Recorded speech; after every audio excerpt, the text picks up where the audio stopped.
ఉచిత ఇసుక అంటున్నారు, లారీ ఎగుమతి 2500.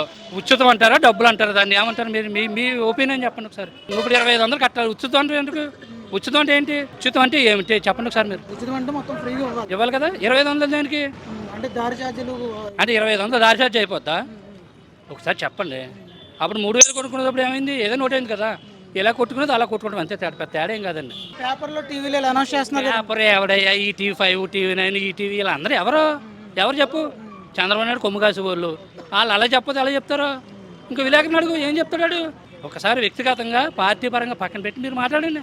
ఉచితం అంటే 2500 ఉచితమా కాదా చెప్పండి ఒకసారి. 99 రూపాయలకి మందు తాగినోడు సావడని ఎవరైనా రాసిస్తాడా? ఇవ్వలేరు కదా. ఇంకెందుకు మాట్లాడుతాం మనం?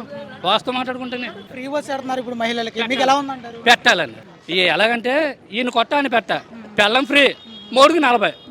అది బస్ టికెట్ 20 రూపాయలు, పెళ్ళం ఫ్రీ, మూడుకి 40 రూపాయలు టికెట్. పెరగకపోతే ఎక్కడ తెచ్చి ఆడతాడయ్యా? ఇప్పుడు ఏం చెప్తున్నాడు నిన్న అసెంబ్లీలోని? అమలాపురం రోడ్డు ట్యాక్స్ వేస్తే రోడ్లు వేయాలని ట్యాక్స్లు వేయాలి, గన్నవరం రోడ్డు ట్యాక్స్లు వేయాలి. వేస్తేనే మీరు డబ్బులు కడతాను, నేను రోడ్లు వేయాలి, లేదా గోతుల రోడ్లు తిరగాలన్నాడు అసెంబ్లీలోనే. ఇంకా నీకెందుకు? మరి వీళ్ళు విమర్శలు చేస్తుంటారు కదా, రోడ్లు వేయలేదు, డెవలప్మెంట్ లేదు. యావయ్యా ప్రతి ఒక్కడు అదే చెప్పేది. దూరాన్ని దొమ్మడి గుడుసులు, ఇది కదన్నా, దూరాన్ని దొమ్మడి గుడుసులు, చెప్పేమి శ్రీరంగనీతులు అన్నీ మామూలు.